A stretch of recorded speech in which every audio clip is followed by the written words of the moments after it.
Hello दोस्तों, मैं रंजीत रावत और आज की वीडियो में हम सीखने वाले हैं शब्द चिन्ह।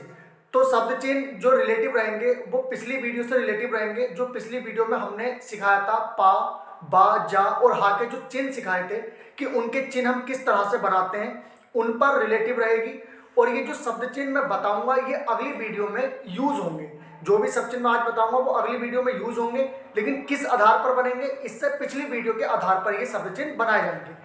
तो अगर आपने वो वीडियो नहीं देखी है तो उस वीडियो का लिंक मैं इस वीडियो के डिस्क्रिप्शन में आपको दे दूंगा। तो अगर आप चैनल पर न्यू हो तो चैनल को सब्सक्राइब कर लीजिए। तो स्टार्ट करते हैं कि ये शब्द चिन्ह हम किस तरह से बनाते हैं। पछताना, देखो ये पा का जो प्रतीक है यानी कि चिन्ह है, ये पिछली वीडियो में मैंने आपको बताया है और ये इस तरह से इसको लाइन के ऊपर रखेंगे।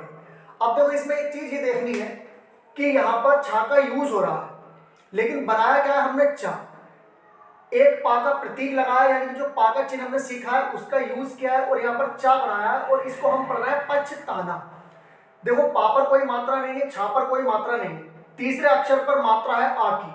और ये जो मात्राओं के नियम होते हैं उसी हिसाब से मैंने वर्डों के नियम बताए कि इसके 3 स्थान होते हैं, पहला, दूसरा, तीसरा। तो ये हमने लाइन के ऊपर बनाया क्योंकि इस पर आ की मात्रा है, तो आ की मात्रा के अकॉर्डिंग इसको लाइन के ऊपर बनाया। तो ये इसका पहला स्थान हो गया। ये सारी चीजें, ये जो भी नियम है ये मैंने सब करा दिए हैं। इनकी अपनी अपनी एक पर्टिकुलर वीडियो है, आप वहां से देख सकते हैं। मैं इस वीडियो के डिस्क्रिप्शन में उसका लिंक दे दूंगा। लेकिन मैं समझाना यहाँ पर ये चाह रहा हूं कि यहाँ पर एक पा का चिन्ह बनाया है और ये चा बनाया है और इसको लाइन के ऊपर रखा है। किसी भी नियम से तब भी ये पछताना नहीं पढ़ा जाएगा, यानी कि ये क्या है, सिर्फ एक पछताना का शब्द चिन्ह है। ये हमें जो ये लिखा है पछताना, बस इसका जो प्रतीक है हमें इस तरह से बनाना है और इसको हमें याद रखना है। और याद हमें कैसे रखना है, इसको लिख लिख कर हमें देखना है। ठीक है, अब ये क्या हो गया, पछताना। अब देखो इसको हम पछताने भी पढ़ेंगे, पछताने भी पढ़ेंगे, इसी को हम पढ़ेंगे। लेकिन अगर आप चाहो तो पहचान कर सकते हो, अगर आता है पछताने तो यहाँ एक की मात्रा लगा देंगे, अगर आता है पछताने तो यहाँ ई की मात्रा लगा देंगे।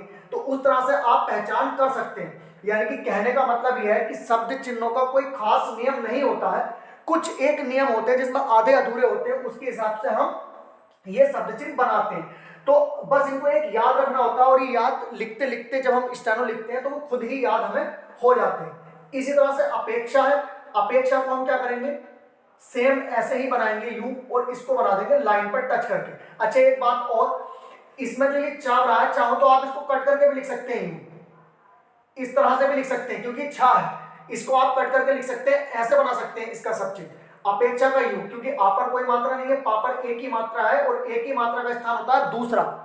तो दूसरा स्थान क्या होता है, लाइन पर।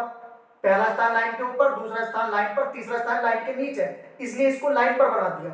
अपेक्षा इसी तरह से आता है पूछना, सेम ऐसे ही लिखेंगे लेकिन इसको निकाल देंगे लाइन के नीचे, चाहो तो इसको कर दो कट, ये क्या हो जाएगा पूछना, इसको लाइन के हम नीचे कर देंगे। फिर आता है कहना। देखो कहना जो है बुक में दे रखा है इस तरह से, यू दे रखा है कहना। ये कहना का शब्द चिन्ह है कि जब लास्ट में एक रिंग बनाते हैं और वो रिंग उस ओर मुड़ी हो जिस ओर ना का आंकड़ा लगता है। देखो ना का आंकड़ा ऐसे तो लगता है यूं, तो इसको हमने रिंग बना दिया, तो ये क्या पढ़ाता है, हा। तो इस हा में जब इस तरीके से ये ना की तरफ मुड़ता है तो इस हा में हम पहले ना पढ़ेंगे, तो ये क्या हो जाएगा कहना। लेकिन हमें कहना ऐसे नहीं लिखना है, हमें कहना लिखना है इस तरह से, का और ये इस तरह से हा बनाएंगे और ये ना। हमने इस तरह से क्यों लिखा है, क्योंकि आगे चलकर इसमें और चीजें जुड़ेंगी, जैसे कि कहना चाहेंगे। तो चाहेंगे अगर हमें लिखना तो हम इस तरह से इसको लिख देंगे, कहना चाहेंगे। तो कहना इस तरह से ना लिखकर इस तरह से हमें लिखना है। ठीक है, ये चाहेंगे का चाप हटा देंगे और इस तरह से लिखना है कहना। फिर आता है एक वर्ड कहते हुए, इसको हम लिखेंगे का, हा बनाएंगे ता और इसको हम यू रिंग बना देंगे, यानी कि ये वाली जो रिंग होगी वो इससे थोड़ी छोटी रहेगी। तो ये क्या पड़ा जाएगा, कहते हुए, लाइन के ऊपर ही रखना। फिर आता है कहता है,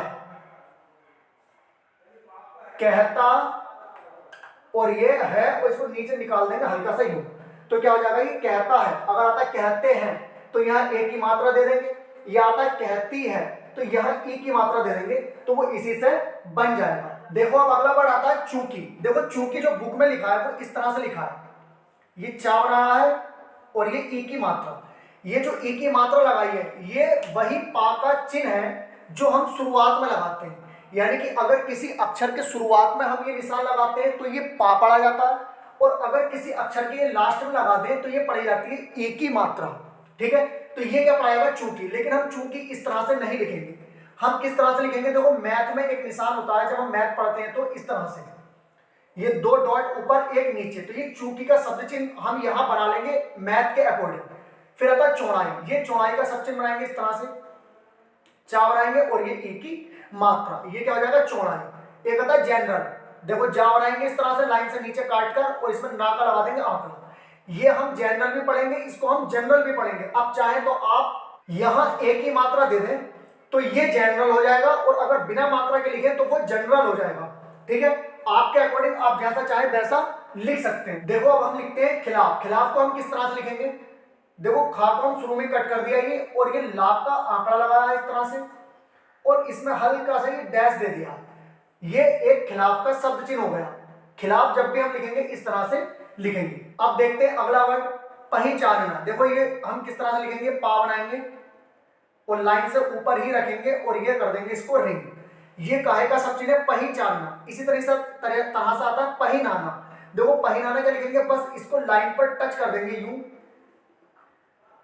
इस तरह से, तो ये पहिनाना भी पढ़ा जाएगा और पहिनना भी पढ़ा जाएगा। इसी तरह से आता है पहुंचना, इसको क्या करेंगे हम लाइन से नीचे कट कर देंगे इस तरह से, यानी कि लाइन से नीचे निकाल देंगे, क्या हो जाएगा, ये पहुंचना भी होगा, पहुंचाना भी होगा और पहुंचा भी होगा, यानी कि तीनों वर्ड हम इस चीज से ही पढ़ेंगे। अब आता है बाबत। देखो इसको हम किस तरह से लिखते हैं, बाबत को बा का लगाएंगे आंकड़ा इस तरह से, ये पहले मैंने सिखा दिया पिछली वीडियो में, और इसको लाइन से ऊपर रखेंगे बस, ये क्या है, बाबत का शब्द चिन्ह है। इसी तरह से बंदोबस्त है, अगर हम इसको लाइन पर बना दें तो, इसको अगर हम लाइन पर बना दें यूं तो ये हो जाएगा बंदोबस्त। इसी तरह से आता है बनिस्बत। देखो इसको हम लाइन से नीचे निकाल देंगे यूं, ये हो जाएगा बनिस्बत। देखो अब आता है जवाब, पूरा वर्ड है जवाब देना या जवाब देता या जवाब दिया, यानी कि इसके साथ ये वर्ड जुड़ेंगे।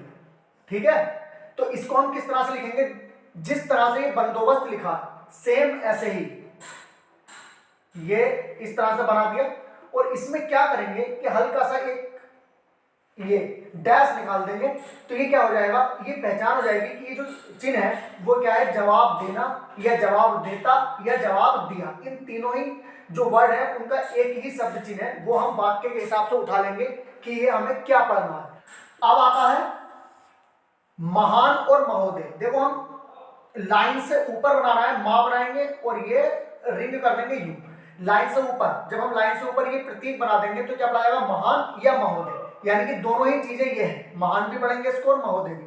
लेकिन अगर यही हम लाइन पर टच करके बनाएं तो ये पढ़ा जाएगा मशहूर। तो इस तरह से ये सारे शब्द चिन्ह हो जाते हैं, और जो भी इसमें रूल्स यूज हुए हैं वो सारे जो वीडियो हैं वो आप देख लीजिए। मैं इस वीडियो में उन वीडियो के लिंक दे दूंगा, यानी कि इस वीडियो के डिस्क्रिप्शन में आपको वो सारे लिंक मिल जाएंगे। तो आपको अगर ये वीडियो सही लगे तो लाइक कर दीजिए और ज्यादा से ज्यादा शेयर कीजिए, आगे भी आपको इस तरह की वीडियो मिलती रहेगी। तो आज के लिए इतना ही काफी, मिलते हैं नेक्स्ट वीडियो में, तब तक के लिए जय हिंद।